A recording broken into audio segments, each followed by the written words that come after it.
Everybody tells me, Tommy, why don't you own a car? Or why don't you own a car if you're watching this video? And the thing is, cars are not a good investment, and it's become like a staple of America where they say, like, you know, you gotta own a house, you gotta own a car, you gotta own this, you gotta own that, and then it starts becoming like a thing in your head where you associate all these things with being a successful adult, with being a successful person. And out of all the people that I know that own cars, all I hear is complaints and headaches from them. But the people that don't have a car, all I hear is, damn, man, when I get on that car, when I get this BMW, when I get this, when I get that, I'm going to be so great. I'm going to be so good. No more trains, no more buses, whatever. And it's not really a good idea. And my name is TommyBryson, if you don't know me. And if you're new to the channel, go ahead and subscribe and like. And leave a comment down below if you agree with something that I say in this video or you disagree. So here's the main factors why you shouldn't try to own a car in New York City, or maybe in the city that you're into. And maybe if you do need to own a car, I'm going to teach you how to actually own a car in the most inexpensive way possible, which is like actually very good. Chances are that you're trying to buy a car and you don't have the full amount of money for the car, right? So you're probably trying to get like a loan for the car, so that's already an expense. And when you drive that car out the lot, guess what? It already lost value just because now it's used because you bought it. If you buy a new car, you're actually very stupid. And here's the reason I'm saying this. And I'm being very, very harsh with this stuff because it's very fucking important. You know what I mean? And nobody tells you this stuff. Now, a big percentage of the millionaires in America, and this has been like done research on. If you read The Millionaire Next Door, if you read that book, it tells you that a majority of the millionaires in America, they do not buy new cars, while all the poor people, all the middle class people are always buying new cars, getting themselves into debt, getting themselves into loans. Now here's the deal. If I don't own a car in New York City, I pay like $130 and I get to use like the metro, right? The metro, like the trains and everything like that every single day, unlimited, like for the entire month, right? I don't pay no gas, I don't pay no insurance, I don't pay no payments, I don't pay anything, just that. And say, like, for example, if I'm living like 30 minutes away from my house,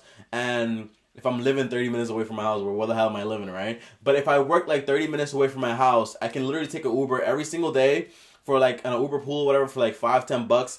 $10 a month is like $300 a month. And it's actually, no, it's like, let's double it. It's $600 a month, right? Because it's $10 to go, $10 to come back. That's $600 a month, right? I don't pay gas, I don't pay insurance, I don't pay anything. So say, for example, you bought a car for, the car is like 10,000 bucks, right? $10,000, they say, well, you need to put 20% down, so now you only took out 8,000, right? 8,000 on average. The cars that you do get, they're gonna be like for 24 months that you're gonna make the payment plan for, so you have 24 months to pay it off, right? That's not that much, right? It's not that much. It's $333 that you have to pay a month just for the car, though, right? And then on average, you're gonna be paying like 12. Actually, I wrote the notes here, so I'm not making shit up. I'm actually doing the research on this stuff, right? The average American spends over $2,100 on gas, and on insurance they spend. If you live in New York, you spend like another $1,200 on insurance. So let's do the math on that too, right? So you're spending $333 to pay for the car. Then you're spending $2,400 for gas and insurance included. Let's divide that by 12 and you give it 200. So 200 plus 333, you have $533 just for like the standard thing, right? So now you have the car, insurance is paid, the gas is paid. Well, what else is included into a car, right? Well, parking. Say, for example, you don't want to spend like hours outside, because there are people out there that actually spend hours waiting for parking. You pay like another $150 a month for parking. So let's add another $150 on top of that $533, which is like I think like what, like $788. Like, correct my math if I'm wrong. $788 a month goes into car payments. Bro, the average baby in America costs like $10,000, bro. If I do the math on this, check this out. If I do the math on this, it's actually costing you $683 to even own a car. And that's a regular car. On average, everybody that buys a new car, like, they're gonna spend a ton of money on it because it's a new first car, and they're like, oh, no, I'm never gonna sell this car. Nothing's ever gonna happen. If it breaks down or anything happens with this car, bro, you have to pay a ton of money to fix it at all times, right? So say on average you're spending $683. Just round that up to $700, and say you're spending $700 a month to own your car, maintain it, make sure you're safe with insurance, make sure everybody's safe on the road. Well, guess what, bro? That's costing you $700 times 12. That's costing you an average of $8,400 a year to own that car. Now you tell me, well, Tommy, you don't get it, because I could easily like, now I can travel to places, I can go to my work, it saves me time, it saves me my life, it saves me a bunch of stuff, right? That's a cool argument. It's a cool justifying thing, right? That's why I bought this 55-inch TV, and I was like, it's so good because now I can watch my shows and I don't gotta worry about it, and I'm not gonna sell it or anything like that. It's just you justifying shit in your head. You know what I mean? It's just what we do. So say for example, you had taken this money, this $8,000 and $8,400, instead of putting it into a car that as soon as you drive it out the lot, guess what? Just bought a new car, drove it out the lot. Well, you just lost 20% of the value because the car is used now, right? Instead of doing that, and every year the value goes down. It's not an asset, bro. An asset makes money. You know what I mean? If you bought a house, bro, $8,400, like no joke, I'm not playing with you. $8,400, maybe even $10,000. If you go to like I think Texas, if you go to California, if you go to Pennsylvania, if you go to like New Jersey, there are literally houses out there that need like repair and stuff like that. You can literally put a down payment for a house, rent it, pay the mortgage, have people living there, and have them pay the mortgage and produce like maybe $100 to $300 a month in rent revenue.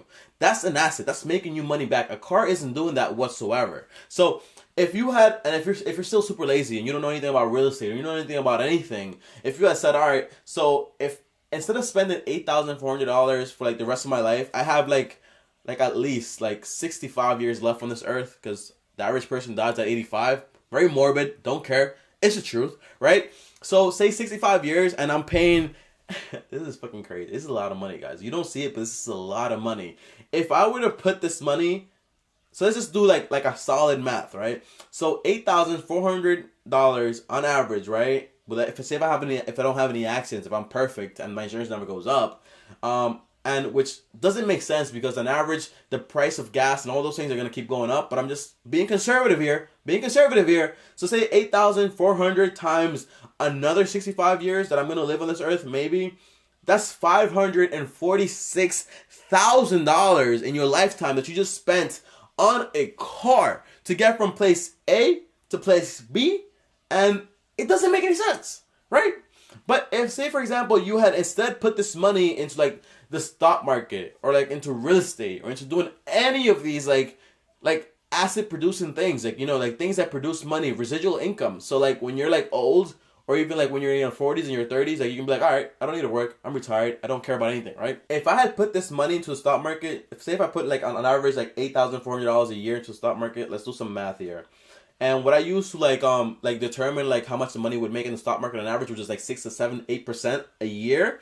I use Acorn for like all my investments and stuff like that because it divides all my money. Say if I were investing 47 years in the stock market, and I was putting down $700 a month, an average, depending on how the market does, which on average it has done 6 to 7% gain if you're not trying to pick stocks and stuff like that. If you're just going with index funds, right? If you don't know what that stuff is, and you don't understand what my language is right now, don't worry about it. If you subscribe to this channel, I'm going to teach you every single fucking thing that you fucking need, okay? It's very important, and nobody's teaching you this shit, so you might as well learn it from me for free, right? So by the time I'm 66 years old, guys, I'm going to have $1,849,000. That's $1,800,000 in my portfolio, in my bank. And this money right here that you see, guys, say on average, the average stock that I have right now gives me like 0.02%. Like, and that's not even like including all the other stuff, right? It gives me dividends. My stocks pay me every 3 months, right? So it means while my car is taking money from me every single week, not even monthly, every single week or day, oh, here's the gas, here's the insurance, here's the payments, here's this, here's that. I'm actually putting that money into a stock market. And bro, every 3 months, that money gives me dividends and it pays me back for having those investments in there. A year, my investments are paying me $144,000. So person A went ahead, bought a car, and spent like over $500,000 in a lifetime. And person B, which is me, I spent $700 and I put in the stock market every month for the next like 46 years. Well, I got $1,800,000 and that's making me over $100,000 a year. That means I don't have to work. That means I don't have to worry about anything. And this is just me telling you this now. And that's not me telling you like, well, you have to wait for 66 years to see this happening. So for the rest of the time that you're alive, you're gonna have to keep riding the bus and shit. Like, no, that's not what I'm saying at all, bro. What I'm basically saying, like, if you had done it this way, you could basically make a lot of money. And I'm a hypocrite, bro. I'm gonna be honest with you. I'm a hypocrite. Now, here's the reason I'm a hypocrite. If you look at my little card thing right here, if you look at my vision board, right, and above this, there's like a YouTube thing, which is like, I want 50,000 subscribers by the end of the year. And this is the thing, right? I have right here, I want this house as a home, and I want this car as my dream car. It's a fucking Tesla Model X, and this is my dream car. It costs $154,000. And what I say here, I want this car before 2025. And here's the reason why I want this car, is because, one, I talk a lot of shit about cars, right? But the thing is, the main focus of this video is that if you cannot afford to have somebody else pay for your car, like your other investments paying for your car and everything like that, then you shouldn't buy the car, because it will take, alright, I can afford this car. I can literally go to the bank right now and say, hey, I want to buy this car. I want to pay 20% down, and I can also make the payments of, what are the payments? The payments were $2,000 a month.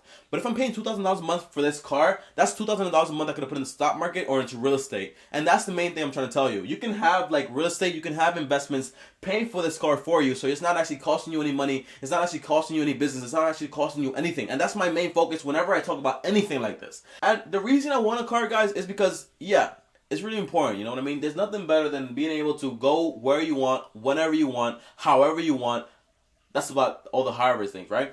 And I also want a house because, and I put the same amount of time, so I put like 2025 for the car and 2025 for the house or whatever, because I want to be able to park my fucking car into my fucking house. If I can't even have a house to park my car, well, what the hell am I buying a car for? You know what I mean? It doesn't make any sense. And guys, by the way, let's go back to the focus here. I know there are a lot of states out there that require you to have a car. Like, for example, if you live in Florida, if you live in California, like, transportation is really bad for you guys. And I feel really bad, you know? It sucks. It sucks. Like, New York is, like, the best, for me at least, when it comes to, like, trains. I can go anywhere whenever I want in New York and just, like, swipe. You know what I mean? But if you are in a state where you do need to have a car or whatever, bro, be smart about it. Get a car, a $3,000 car, $4,000 car, maybe even a $1,000 car, and just like use the hell out of it until you can like make money out of that car. Use it for what it is. It's just like it's a devaluing asset in a sense, right? But it's actually not appreciating anything. So it's like it's a liability in my standpoint, right? So use that liability to your own good. Like, go out there, make more money. Go out there, make all those meetings. Go out there, make all those moves. Make money in your pocket. Don't buy that fancy car yet. You can't afford it. And if you do, it's going to cost you $1 million in the future. I'll see you next time. Peace out. My name is TommyBryson. Subscribe. And that's it. You've got to start at the bottom.